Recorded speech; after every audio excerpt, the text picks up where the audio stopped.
Oi, gente, trazendo mais um vídeo aqui. Bom, dessa vez para fazer a análise de Alice no País das Maravilhas, essa obra que é simplesmente meu xodó. Eu sou obcecado por ela desde criança e finalmente estamos aqui trazendo a análise desse livro depois de um bom tempo lido, de várias experiências com essa jornada, essa aventura da Alice e de finalmente ter tomado vergonha na cara de ter lido esse livro esse ano. Essa obra é simplesmente fantástica, ela de fato mora no meu coração. Ela é atemporal, então não importa se você é adulto, criança, adolescente, idoso, não importa. Eu tenho certeza que você vai compartilhar, nem que seja só um pouquinho de afeto por ela, assim como eu. Eu tenho experiências incontáveis com a história da Alice, porque simplesmente eu forçava as pessoas a assistirem comigo as diversas versões, seja de live action, animações, lerem livros avulsos, porque eu simplesmente amava e ficava encantado. E dessa vez, com essa leitura, com essa versão, não foi diferente. Simplesmente saí apaixonado. É uma obra que te deixa com um gostinho de quero mais, porque ela é muito curtinha. Ela literalmente, numa sentada, você consegue ler tudo e você fica tipo, poxa, mas já acabou? E infelizmente sim. Mas dá pra sempre trazer uma reflexão e sempre ter esse gostinho da fantasia que a Alice nos traz, e isso é muito, muito, muito belo. Mas enfim, sem ficar enrolando com essa versão da Dark Side que é belíssima, vamos lá explorar um pouco sobre a obra de fato e explorar um pouco dessa versão, que tem algumas características bem específicas, né? Ela foi me dada de presente por pessoas muito especiais, eu agradeço de montão. E vamos lá, sem mais delongas, falar sobre o conjunto da obra. Temos primeiro a introdução. A introdução, diferente de outras obras, ela não vai contar, ela não vai dar uma prévia do que a gente deve aguardar na obra, e sim contar a experiência do autor, do Charles Ludwig Dodgson, com a própria Alice, que é uma pessoa verídica, uma pessoa que realmente existiu e foi fonte de inspiração para essa obra excepcional. Bom, Charles Ludwig Dodgson é o verdadeiro nome do autor, isso é importante ressaltar, porque aqui na capa está escrito Lewis Carroll.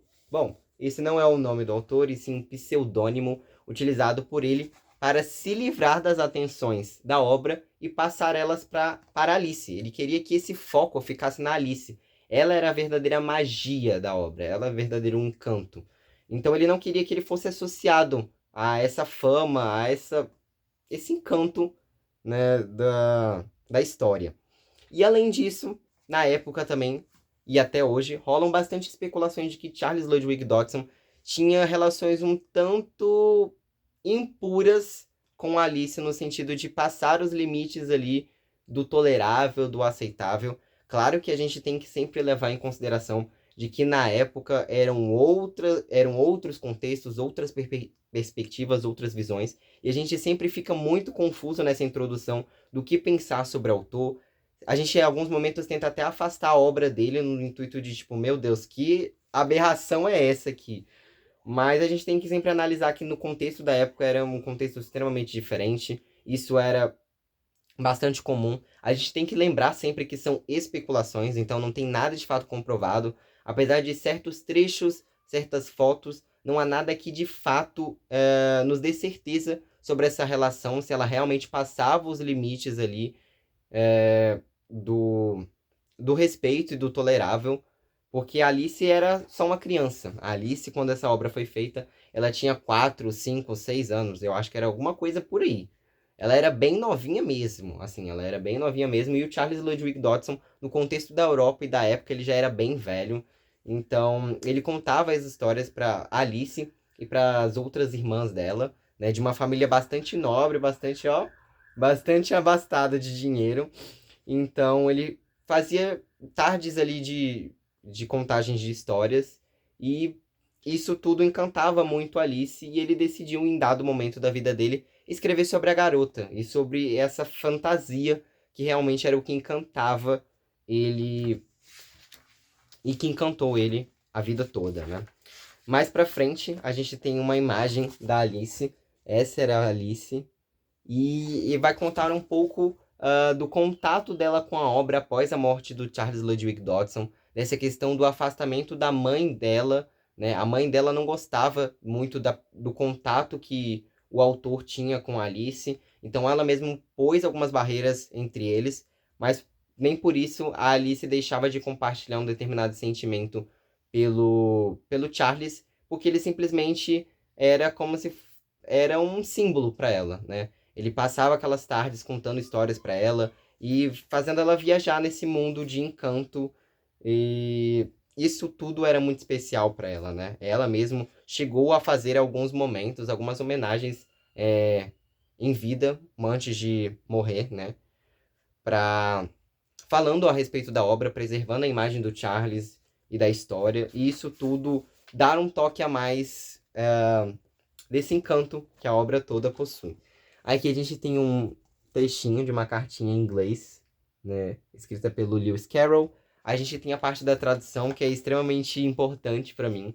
Eu acho que todo mundo ficaria muito encantado de trabalhar nessa obra, porque ela é simplesmente fantástica. Novamente, eu acho que eu vou repetir isso milhares de vezes nesse vídeo, mas é muito importante esse contato dessa transformação, né? Tanto da época quanto da língua. E trabalhar com a Darkside ainda, que é uma empresa extremamente competente, deve ser fantástico. Então eu decidi ler porque simplesmente a emoção que esse trecho traz é fantástico. A tradução. Para esse trabalho tomei diversas liberdades com o texto original, especialmente nos poemas. Traduzir as aventuras de Alice no País das Maravilhas é um processo criativo, orientado pela necessidade de manter lealdade e aceitando que fidelidade é impossível. Em uma obra nonsense, carregada de referências culturais, trocadilhos, neologismos, achei importante não ficar presa à literalidade e trazer para os leitores brasileiros um texto mais fluido, que parecesse crível e espontâneo em português. Optei por manter a fala de Alice bastante informal. Também não fiquei circunscrita ao uso de expressões do século XIX. Portanto, vocês na certa encontrarão anacronismos. Deixar barato, mal danado, feliz da vida, deu no pé, nadinha de nada. Como é um texto infanto-juvenil, procurei prezar pela oralidade, pensando até mesmo em como o texto soaria se lido em voz alta para crianças. O mais importante é manter o texto vivo e vibrante para todo tipo de leitor, mas principalmente para a nova geração. Então esse cuidado que ela teve com a obra, de fato, foi essencial, porque você consegue sentir o texto vivo, você consegue adentrar ele, sentir toda essa fantasia, essa emoção, essa criatividade, e o texto te deixa nessa elusividade o tempo todo. Você não sabe exatamente o que está acontecendo, tudo é muito incerto. Você fica pensando em alguns momentos que aquilo pode ser de fato algo verídico, a Alice caiu de fato num buraco e foi transportada para outro mundo. Em outros momentos você pensa que aquilo é só imaginação. Em muitos momentos você pensa que todas as coisas que estão ali são simples e pura fantasia e que nada dali dá para ser extraído para a realidade, seja uma reflexão, seja uma referência, mas tudo é muito bem encaixado e construído apesar da confusão e do caos que é esse livro e que simplesmente torna ele muito especial, né? Então a gente tem diversas imagens, assim. Ao longo do livro a gente não tem tantas, mas as imagens são muito bem feitas, são muito bem desenhadas e construídas, apesar delas não te darem exatamente ali uma descrição do ambiente, das coisas que estão acontecendo, porque o texto, como eu disse, trabalha muito isso. Ele te deixa numa verdadeira viagem ali no mundo dos sonhos, no mundo da imaginação. Você fica sem entender de fato o que você precisa buscar ali para poder entender, para poder compreender um determinado ponto. E ele utiliza de diversos recursos para isso. Um deles é a poesia. Então tem muitos trechos ali poéticos que vão trazer ali uma visão um tanto diferente, por assim dizer, da obra. Vai, de repente, te dar uma noção um pouco maior do que está se passando, reavivar algum momento que não ficou tão lúcido assim na sua cabeça, trazer alguma reflexão de modo mais pontual. E isso tudo é muito interessante porque vai construindo muito bem essa narrativa, a ponto de que tudo nela te traz para esse mundo dos sonhos, da fantasia, das assombrações também, querendo ou não.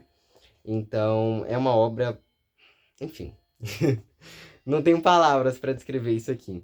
E bom, afinal do que trata Alice? Eu acho que é bem possível alguém não conhecer a história de Alice, mas, bom, A Alice no País das Maravilhas conta a história de uma garotinha, bem novinha, que enquanto estava ali no seu chá da tarde, na sua belíssima mansão, nos seus belíssimos jardins, encontrou um coelho falante que estava com um relógio e que dizia sempre estar atrasado para alguma determinada coisa da qual ela não sabia o que era. E, um tanto curiosa, Alice decidiu persegui-lo e caiu nesse buraco que dá acesso ao País das Maravilhas, um mundo de fantasias, um mundo mágico e cheio de confusão. A Alice passa por maus bocados nesse lugar, mas também descobre muita coisa. E ela sente que tudo aquilo, apesar de ser imaginação dela, foi muito importante para a construção dela quanto pessoa, quanto criança. Ela, apesar de não entender aquilo, ela mostra na reflexão do próprio livro, depois da obra, apesar de aquilo de fato não ter acontecido, de que ela tem muito carinho, porque isso tudo mostra a evolução e esse processo que a gente tem com a imaginação, com a criatividade, e o quanto a gente precisa desse contato para poder evoluir no sentido da realidade, né? Então ele explora muito esse mundo das ideias e isso tudo traz uma construção, um benefício gigantesco para o princípio da realidade. Afinal, eu sempre gosto de dizer essa frase: a arte é apenas um reflexo dos sentimentos de quem a contempla. Então, isso é simplesmente fantástico. O tempo todo você fica nessa mistura e nessa linha tênue entre a fantasia e a realidade, o que de fato dá para trazer de um mundo para o outro. Essa questão da imaginação, das assombrações, dos sonhos, do que a gente busca alcançar e do quanto o mesmo sonho que a gente tanto almeja também pode ser a nossa própria ruína, né? Então isso é muito importante no contexto do livro. A gente tem diversas imagens, eu não vou ficar muito me prendendo a isso, porque senão o vídeo vai ficar fantástico, eu poderia ficar horas e horas falando sobre esse livro. Mas enfim, no final a gente tem o Fantasmagoria, depois de toda essa história magnífica, que traz diversos trechos presentes nas obras de live action, das animações. Então temos momentos clássicos, como o momento do chá com o chapeleiro maluco, onde ele faz uma baita confusão na cabeça da Alice, o encontro com a lagarta drogada, o Brilha Brilha Morceguinho, que essa música eu acho muito bonitinha, e o contato com o gato Cheshire, que a gente sempre fica em dúvida se ele é de fato uma entidade desse País das Maravilhas, se ele seria representado ali quase como uma espécie de ser celestial, de uma entidade mesmo divina. Então a gente fica sempre nesse confronto de ideias, pensando, será que ele realmente sabe mais do que ele demonstra ali? Porque ele é de fato um mistério, e ele é o meu personagem favorito da história. Ele é muito enigmático, e ele sempre tem esse contato muito grande com a Alice, né? Ele dá essas dicas para ela, ele atrapalha ela em alguns momentos.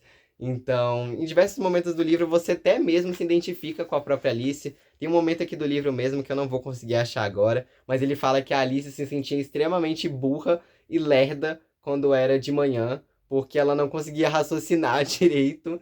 E eu fico às vezes exatamente assim. Você também sente muitos momentos que a Alice fala demais e por isso ela acaba se deixando enganar muito facilmente por tudo que está acontecendo ali. E aí mostra esse limite da inocência com esse limite da criatividade também. Porque afinal tudo aquilo era fruto da própria imaginação dela, mas ela não conseguia discernir muito bem o que era real, o que não era. E tudo aquilo foi muito importante para ela porque ajudou a demonstrar o que a gente de fato pode transformar de um mundo para o outro. E bom, a gente tem o Fantasmagoria, que é uma parte no final do livro que vai trazer ali poemas, falando sobre assombrações, falando sobre esse contato mais com o mundo espiritual, com o mundo das ideias, com o mundo não palpável, um mundo nada físico, onde tudo pode se transformar a qualquer momento. A gente tem no final imagens da própria Alice, né? Imagens da Alice real mesmo, Alice quanto pessoa, do próprio Charles Ludwig Dodgson, ele aqui, ó, o querido. A gente tem aqui as imagens da própria Alice também, deixa eu só procurar, só um minutinho. Aqui, a Alice quando criança, ó, Alice quando criança. E a gente tem as imagens originais do próprio texto, do próprio livro, o que torna tudo muito especial. Essa versão é simplesmente incrível, fantástica. E eu acho que do mais é isso. Eu poderia, como eu disse, ficar horas e horas falando sobre esse livro, mas esse vídeo tem que ter um fim, ele tem que ter ah, um encerramento. E do mais, eu agradeço por todo mundo que participou da votação. Fazer esses vídeos é muito especial para mim, tanto para explanar um pouco mais sobre a minha visão sobre os livros para vocês, dar recomendações, trazer essas reflexões que fazem muito sentido no contexto e na sociedade que a gente está atualmente. E é isso, é extremamente importante. E aí fica a pergunta, recomendo essa obra? Eu acho que eu não preciso nem dizer por tudo que eu falei. Obviamente, leiam Alice no País das Maravilhas, leiam essa primeira história, leiam Alice através do Espelho, que é outra obra que eu pretendo ler no futuro e trazer também análise. E é isso. Do mais, deixem suas opiniões aqui nos comentários. Digam que vocês gostaram do vídeo, as análises, reflexões, enfim, comentários, críticas, opiniões. Mas sempre com respeito, é claro. E vejo vocês no próximo vídeo. Tchau, tchau!